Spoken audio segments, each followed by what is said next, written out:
Irmãos, bom dia, na verdade, né? Acostumado com boa noite. Bom dia. Nós vamos hoje dar início à lição 49 já. Na lição 49. Hoje nós vamos fazer uma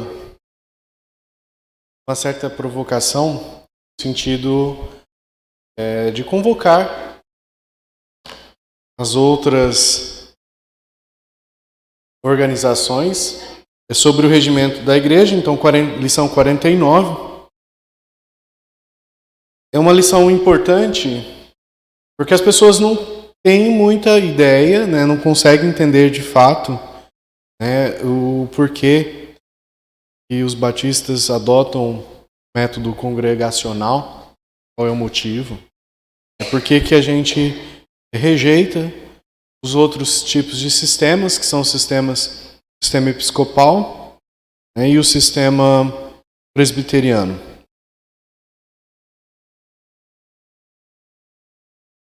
Então, uma breve introdução. Nós sabemos que qualquer organização precisa de um governo, precisa de um regimento, precisa de um regime. Então, toda organização precisa de uma forma de governo. Jesus, ele pessoalmente dirigiu a sua igreja durante o seu ministério. Então, assim, o que Jesus fez?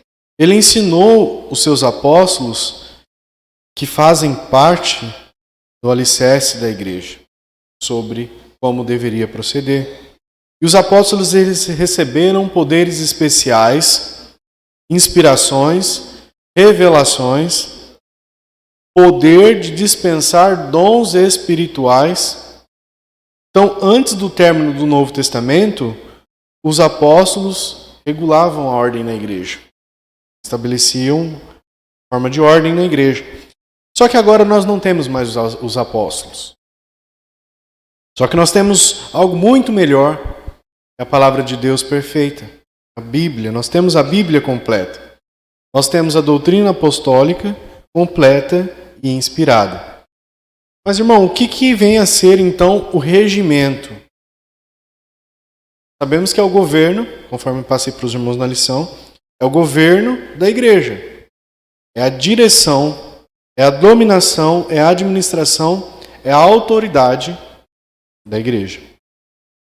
E nós vimos aqui que existem 3 formas de regimento eclesiástico, como nós falamos. Primeiro que nós vamos fazer uma abordagem é sobre o sistema episcopal. Existem essas 3 formas. A primeira é o sistema episcopal. O governo de uma igreja nesse sistema tem hierarquia. Forma de governo eclesiástico em que os bispos estabelecidos são distintos e superiores aos demais eclesiásticos. Sistema episcopal. Então, esse sistema estabelece uma hierarquia rígida, onde o bispo é colocado como o superior, abaixo os presbíteros e depois os eclesiásticos, os membros, os que fazem parte dessa organização. Um exemplo bíblico é Tito, capítulo 1, versículo 5 e 7, onde nós vemos Paulo instruir Tito, e ele deu uma instrução para esse jovem a designar presbítero em cada cidade, referindo-se a eles no versículo 7 como bispos. Então, estabelecer esses presbíteros, como já te mandei, aí depois no próximo versículo, porque convém que o bispo seja irrepreensível. Irmãos, conforme a gente lê nesse texto, há alguma distinção entre a palavra bispo e a palavra presbítero? Foi deixado claro por Paulo aqui que há hierarquia entre bispo e presbítero? Nós vemos aqui o quê? O texto mostra claramente que presbítero e bispos são o mesmo ofício. Da onde que tiraram a invenção do bispo como a autoridade maior e o presbítero como a segunda, na próxima autoridade, e depois os membros eclesiásticos?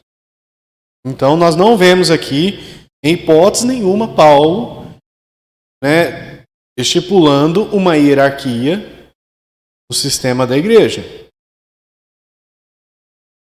No grego,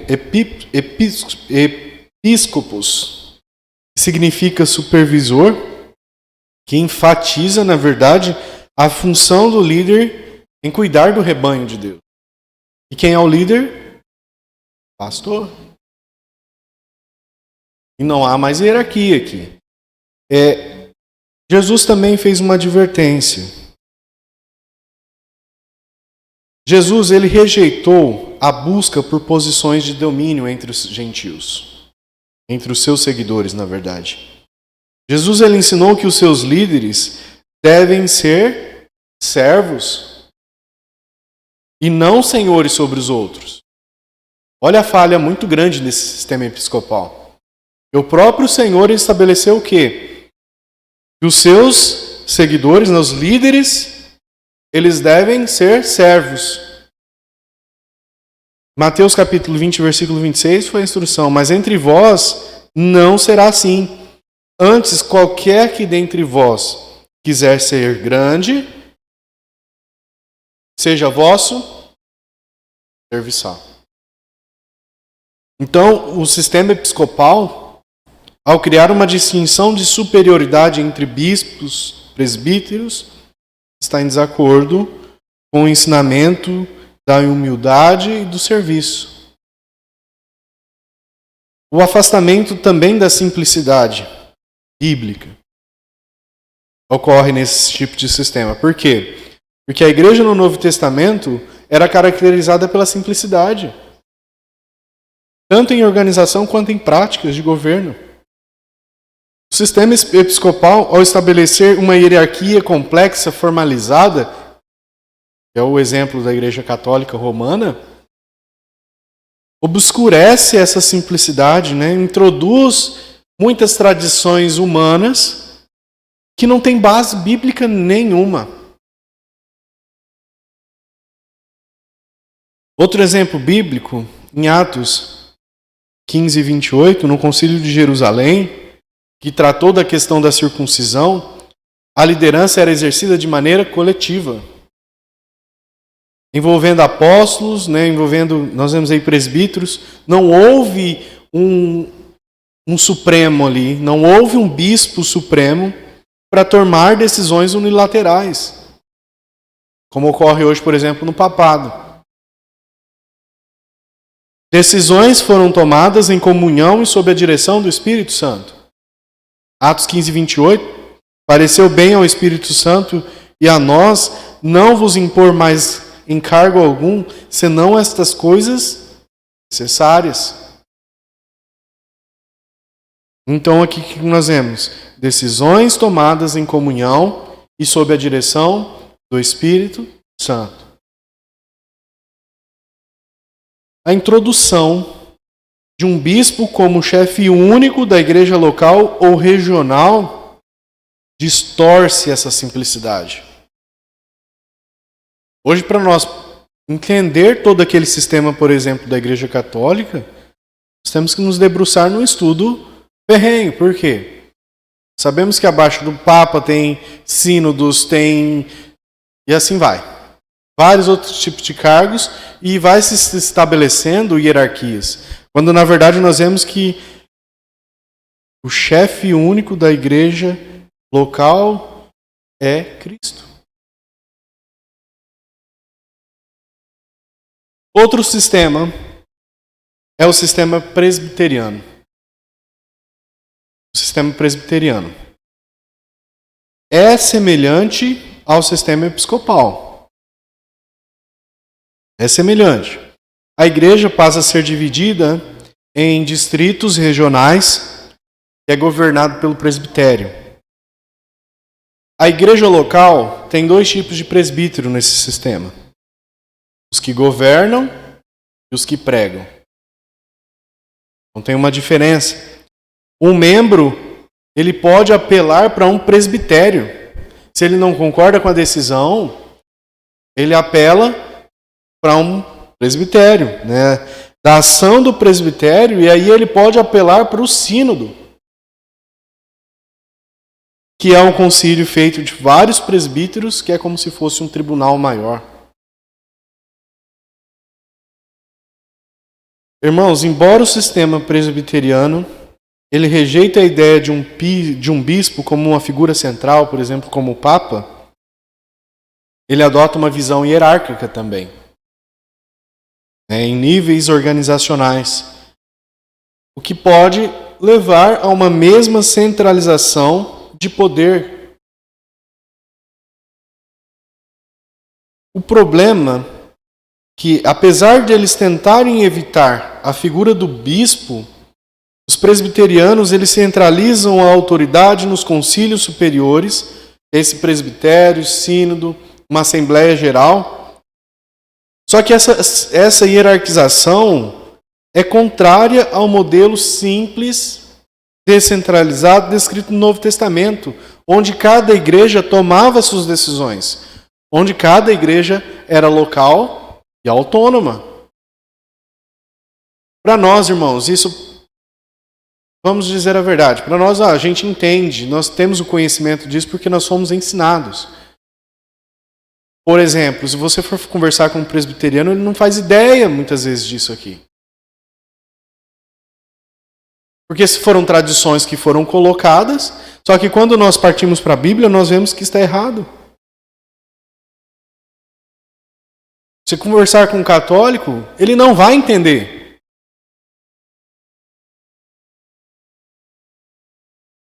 E nós vemos que nesse sistema, a divisão da igreja, nesse sistema presbiteriano, dividida em distritos, cria uma estrutura que não tem suporte bíblico. Não tem suporte bíblico. No Novo Testamento, não há evidência de divisão formal em distritos geográficos da igreja. Não há nenhum sequer indício de que a igreja formava conselhos, sínodos para tomar decisão por uma outra igreja.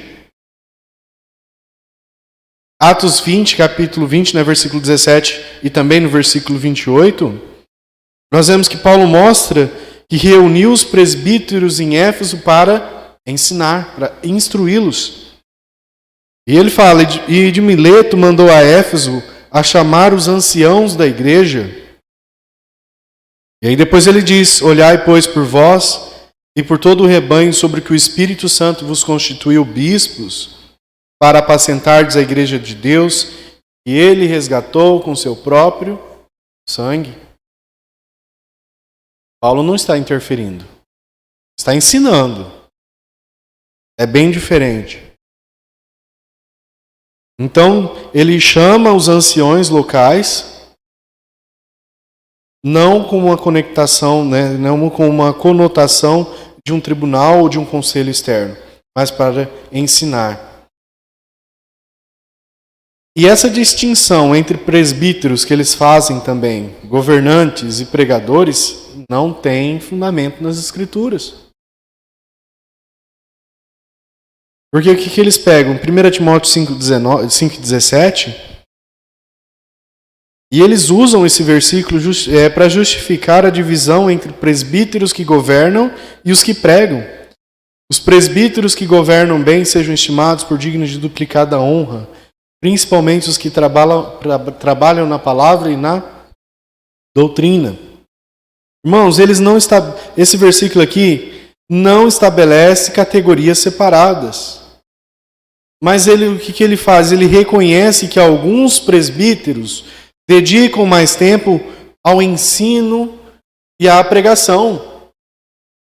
Não é divisão de hierarquia, mas é que alguns se dedicam mais tempo no ensino e à pregação, enquanto outros se concentram a supervisionar a igreja. Mas não foi estabelecido em momento nenhum aqui hierarquia. Tudo isso, quando você cria essa hierarquia artificial dentro da liderança local, contraria o padrão de igualdade. Contraria a função compartilhada descrita no Novo Testamento. E nesse sistema, o que acontece? As decisões que ocorrem dentro da igreja, por exemplo, são levadas aos tribunais superiores. Não gostei da decisão que foi tomada aqui. Vou levar para o presbitério. Não gostei, vou levar para o sínodo. Não gostei, vou levar para a Assembleia Geral. Irmãos, e aí tem essa Assembleia Geral como autoridade máxima na hierarquia da igreja. Mas nós vemos que no Novo Testamento, como que as questões difíceis eram resolvidas? Na comunhão da igreja. Eles consultavam uns aos outros, mas sempre com ênfase na direção do Espírito Santo, conforme nós lemos em Atos 15, 28. Não havia um tribunal maior, um humano com a autoridade absoluta sobre todas as igrejas. E a criação dos tribunais maiores leva a uma burocratização, leva a uma centralização de poder, compromete a autonomia das igrejas locais, distancia os membros do processo decisório, porque os membros não decidem. Os membros não têm poder decisório aqui. Algo que contraria o princípio do sacerdócio dos crentes. No sistema presbiteriano, os membros não têm participação direta nas decisões administrativas ou nas decisões disciplinares. Não são os membros que tomam posição. Essa responsabilidade acaba sendo delegada a quem? Aos maiorais, aos líderes, aos presbíteros. Só que Jesus ensinou que questões disciplinares devem envolver toda a congregação, toda a igreja. E se não forem resolvidas, devem ser resolvidas nos primeiros estágios. Olha lá, se não as escutar, dize-o a quem? Mateus 18, 15, 17. Dize-o à igreja. Aqui em nenhum momento ele está dizendo, dize-o aos presbíteros, dize-os ao sínodo, ao conselho, à assembleia, dize-o à igreja. E se também não escutar a igreja, você pode apelar? O que está dizendo? Considero como um gentil e publicano. É a última instância, como Daniel disse. Então esse modelo coloca a congregação local como uma autoridade final em questões disciplinares. Em contraste com os presbiterianismos, que excluem os membros da igreja desse processo, não fazem parte desse processo. Irmãos, eu ainda vou mais fundo. Igrejas batistas estão tomando parte nisso aqui. Quase todas as igrejas batistas hoje não têm os membros como parte no processo decisório. Tenho conversado com alguns e não existe isso mais dentro da igreja. É a diretoria que toma decisões. Qual é a diferença? Todos os assuntos é passado pela diretoria, a diretoria toma a decisão e apenas informa a igreja. Não é assim? Praticamente todas as igrejas da convenção estão assim hoje. Da convenção batista. Pode falar, tio.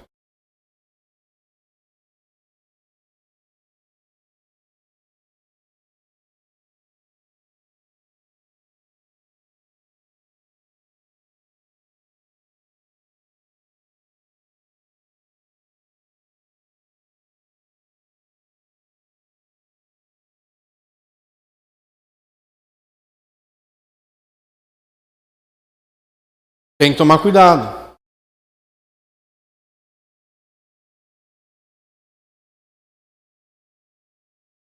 Tem que tomar cuidado.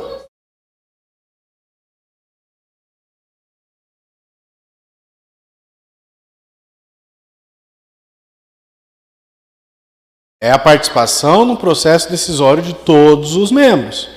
E é o que a Bíblia diz, é exatamente isso. E nós temos que tomar cuidado. Porque parece algo inofensivo, irmãos. Parece algo inofensivo. Pode falar.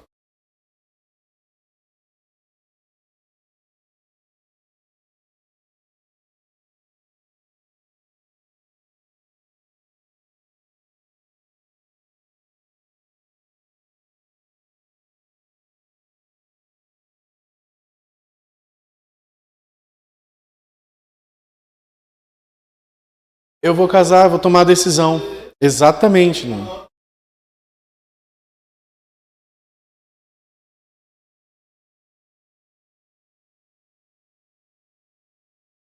É mais prático, sim.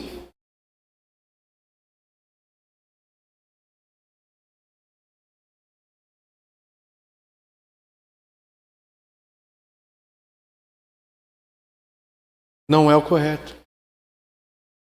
É bem diferente, né? Porque nós estamos trabalhando em um corpo. Como o Márcio disse na quinta-feira, o dedinho está dando problema, o corpo está sentindo. Então todos os comandos, né, todas as decisões da igreja devem incluir todos os membros. E aí entra outro problema. Os membros têm que ser esquivados. Já que não tem membro para decidir, a diretoria decide, o líder decide. Irmãos, nós vemos aqui que todos devem fazer parte. O sistema, esse ainda sistema presbiteriano, e eu vou dizer já, não é mais exclusividade dos presbiterianos, apesar de ser o mais próximo ainda do modelo bíblico, porque, de certa forma, distancia um pouco do sistema episcopal, ainda falha em respeitar esses princípios fundamentais. A autonomia da igreja, igrejas autônomas, locais, lideradas por pastores eleitos localmente, dentro da igreja, sem necessidade de autoridades regionais ou gerais, participação dos membros. A exclusão dos membros do processo decisório contraria o princípio de que a igreja é composta de todos os crentes, não apenas os seus líderes. Igualdade na liderança, a distinção artificial entre presbíteros e pregadores, que também não reflete a simplicidade e a igualdade das Escrituras. E temos o sistema congregacional, que é o que cremos. No sistema congregacional, cada membro tem voto. Cada membro participa diretamente das decisões da igreja. Isso inclui a admissão de membros, inclui a disciplina e inclui a escolha dos líderes. E aí nós vemos ainda nesse versículo do 15 e 17 de Mateus 18, quando ele fala, se não escutar, diz-o a igreja, aqui a igreja é no sentido de eclésia. É a assembleia dos crentes locais. Mostrando que toda a congregação tem um papel ativo nas decisões, não é apenas uma parte.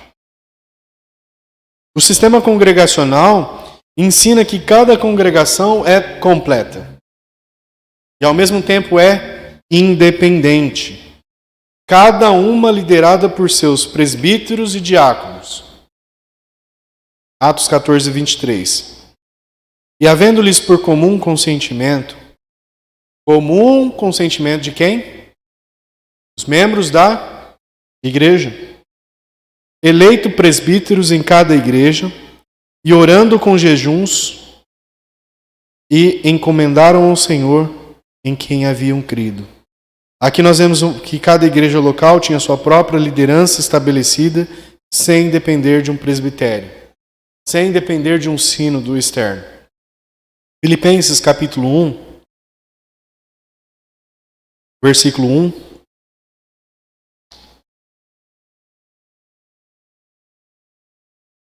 Nós vemos Paulo dizer: Paulo e Timóteo, servos de Jesus Cristo, a todos os santos em Cristo Jesus que estão em Filipos, com os bispos e diáconos. Isso indica que a igreja em Filipos era liderada localmente, sem menção de uma estrutura maior, controlando suas decisões.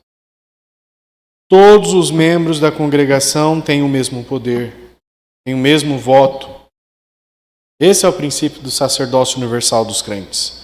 Gálatas 3 e 28.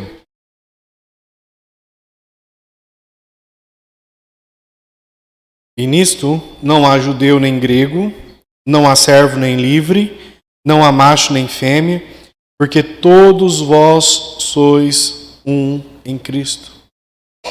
Essa passagem sublinha a igualdade espiritual de todos os membros da igreja.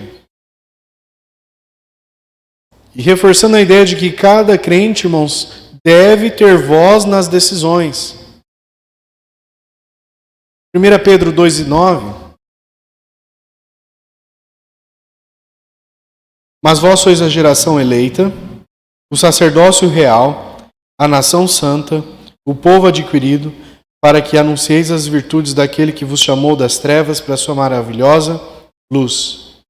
Como que os crentes aqui são descritos? Como? Sacerdotes. Então todos os crentes são descritos como sacerdotes. Isso indica que nenhum grupo, nenhum indivíduo deve ter uma autoridade desproporcional na igreja, porque todos são considerados sacerdotes. E as decisões na igreja, elas são tomadas pela maioria ou por consentimento comum. Foi o que aconteceu lá em Atos capítulo 6, versículo 3 e 5.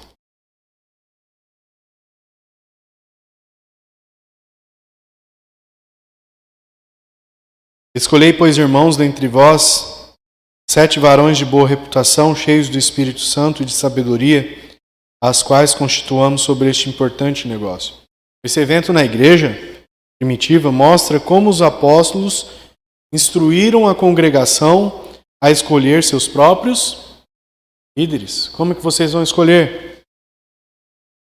Então, escolha do meio de vocês 7 varões de boa reputação, cheios do Espírito Santo e de sabedoria, aos quais constituamos sobre este importante negócio. A igreja tinha, ou tem, deve ter, participação direta nas decisões. Atos 15, 22. E então pareceu bem aos apóstolos e aos anciãos. Atos 15, 22. Então pareceu bem aos apóstolos e aos anciãos, com toda a igreja, eleger homens dentre eles e enviá-los a Antioquia com Paulo e Barnabé. Olha lá. Pareceu bem a quem? Apóstolos e aos anciãos. Mas e quem mais? Com toda a igreja. Irmãos, como que isso põe por terra todos esses tipos de sistemas, né?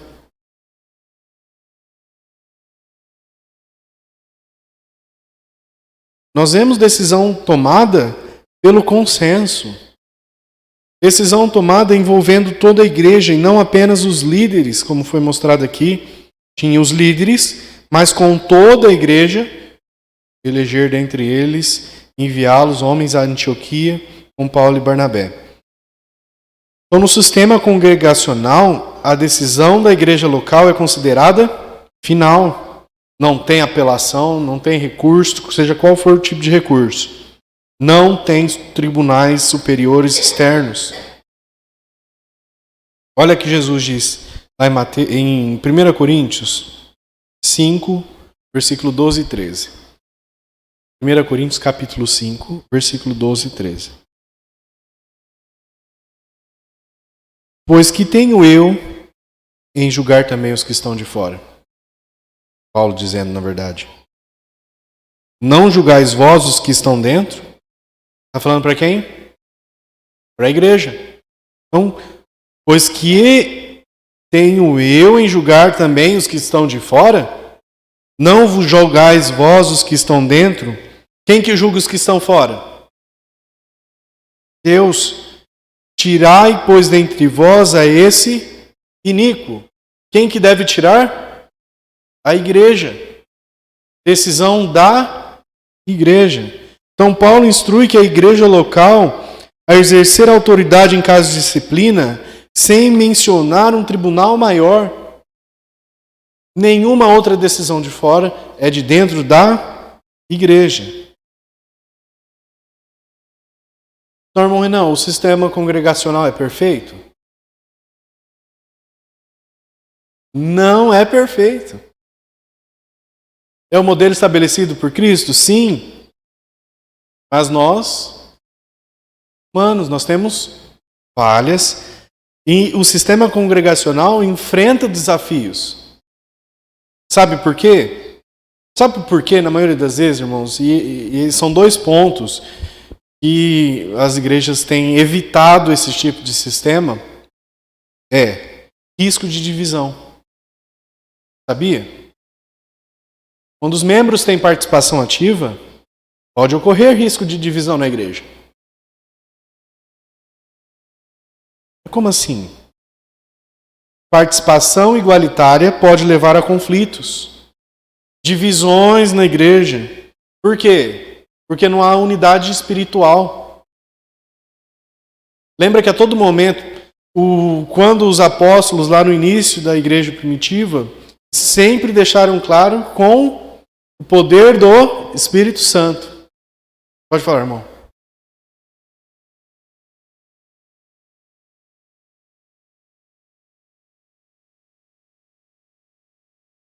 Exatamente, irmão. É aqui que nós somos testados.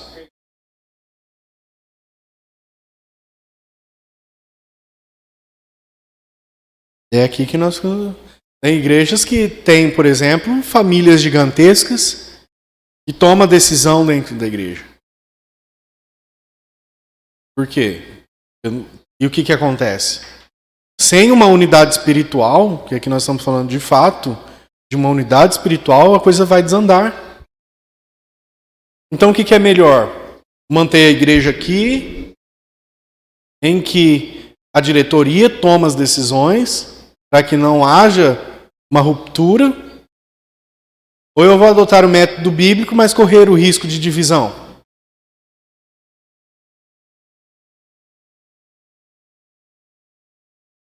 Mas aí ocorre que, quando há divisão, não há unidade espiritual. De quem é o problema? É do sistema? É dos membros. É da igreja. Sim. Já escancara. Escancara algo que estava acontecendo. Irmãos, então, o sistema congregacional é o bíblico. Mas não quer dizer que vai funcionar se não há unidade espiritual. Se não tiver unidade espiritual, vai ruir. Segundo ponto. Para que o sistema funcione bem, é necessário que os membros sejam espiritualmente maduros.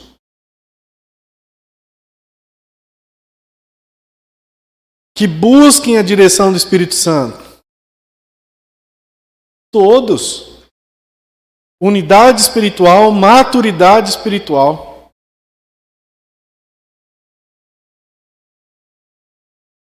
Unidade espiritual, maturidade espiritual. Você pode percorrer em qualquer igreja que foi dividida, você vai ver que foi justamente por causa disso.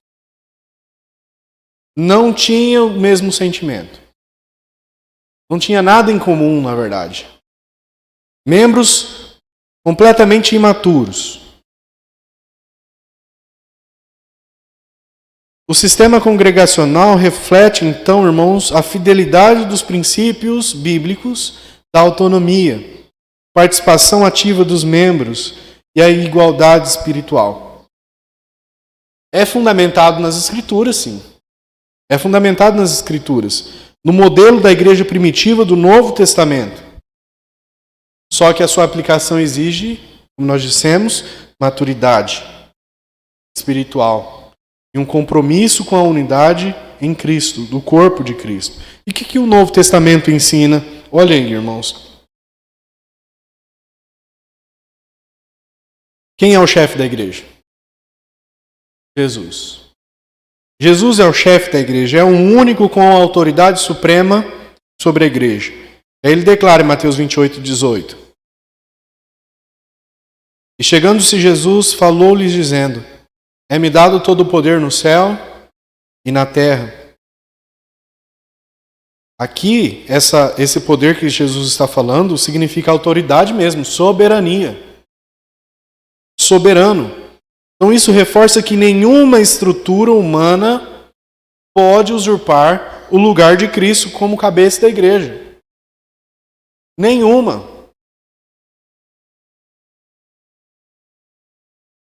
Efésios capítulo 1, versículo 22 e 23. E sujeitou todas as coisas a seus pés, e sobre todas as coisas o constituiu como cabeça da igreja, que é o seu corpo, a plenitude daquele que cumpre tudo em todos. Não pode haver nenhum outro líder supremo. Jesus é o chefe da igreja. A igreja foi escolhida para realizar o trabalho.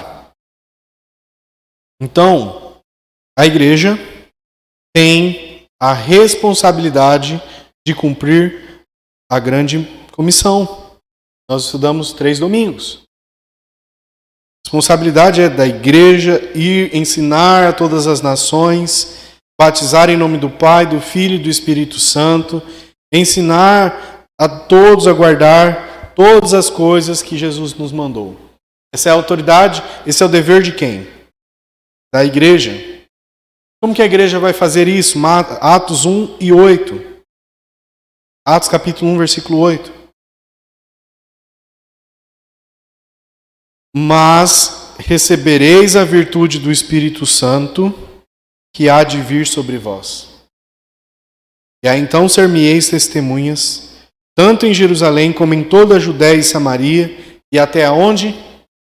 Os confins da terra. A responsabilidade é da igreja. Como que a igreja vai fazer isso? Com a virtude do Espírito Santo. A maturidade espiritual com a unidade no corpo de Cristo. Se não tiver isso, irmãos, não vai conseguir cumprir a grande comissão. A igreja pode então delegar essa missão para uma outra organização? A igreja não pode delegar essa missão a ninguém mais. A responsabilidade é dela. Cabe ao pastor fazer isso? Não cabe ao pastor, não cabe ao diácono, não cabe ao presbitério tomar decisões como essas. É da igreja. A autoridade final está na obediência do Novo Testamento, que é a palavra de Cristo registrada pelos apóstolos.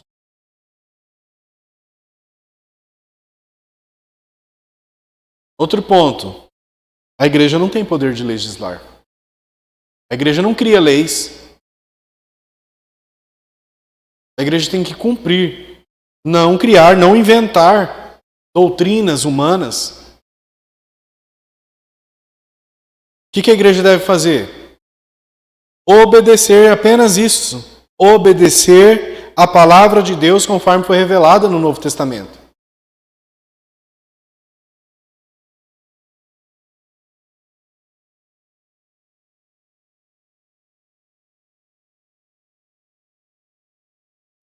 A igreja recebe, então, e julga seus membros. Romanos 14, versículo 1. Ora, quanto ao que está enfermo na fé, recebei-o, não em contenda sobre dúvidas. Irmãos. Maturidade espiritual. Está tendo problema, né? Enfermo na fé? Recebe o irmão. De que forma? Não em contenda sobre dúvidas? A igreja também tem autoridade para disciplinar. O que foi que nós vimos lá? Tirai, pois, dentre vós a esse iníquo. E nós vimos também que se não escutar, fale para a igreja. Se não escutar a igreja, considere como um gentil e um publicano. Mas a igreja também deve escolher e enviar os líderes. Matias, por exemplo, foi escolhido para substituir Judas Iscariotes. E a decisão foi feita por quem? Pela igreja. Atos 14, 23. E havendo-lhes por comum consentimento, eleito presbíteros em cada igreja, orando com jejuns, os encomendaram ao Senhor. A escolha do diácono, Atos 13, versículo 1 ao 3.